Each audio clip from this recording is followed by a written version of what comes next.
Pangit tayo, no? Pero pangit talaga. So ngayon guys, no, yun talaga. Yun kung bakit ako nagpahaba ng bigote. Okay guys, good morning. Good morning, good morning, good morning sa inyong lahat. Puro na lang tayo good morning nito guys. Walang good afternoon. Walang good evening. Puro na lang tayo good morning. Okay pala guys, no?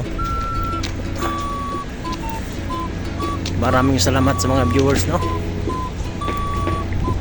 Sa mga followers ko dito, sa mga subscriber. Maraming salamat sa inyo. Okay guys, no? Ang daming nagtatanong. Ang haba na daw ng bigote ko.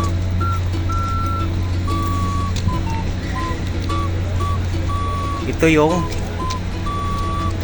panglipinsa. Yung mga bigote, yung wala sa ayos yung mukha. Panglipinsa yan kasi alam mo dito, ang daming mga tentasyon. Pag pumunta ka sa bata, dami yan. Alam mo na kung ano yun.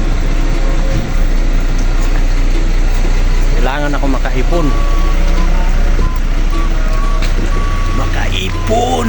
Kailangan natin mag-ipon guys, kaya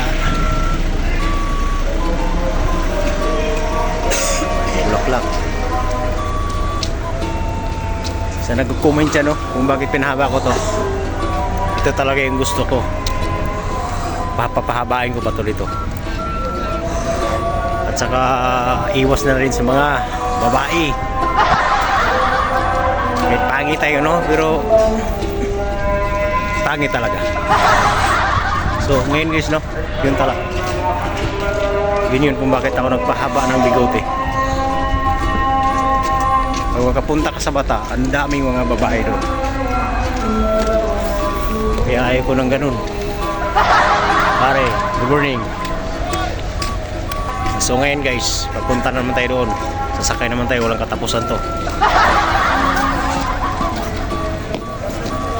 Hanggat di matatapos yung kontrata natin.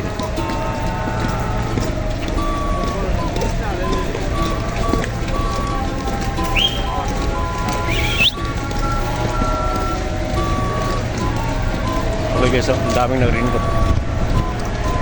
Ayan, nag-raincoat yan sila kasi malamig na dito. Malamig.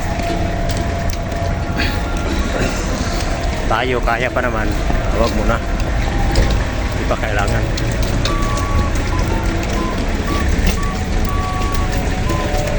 So yun guys, no? Okay, hanggang dito na lang. Paalam.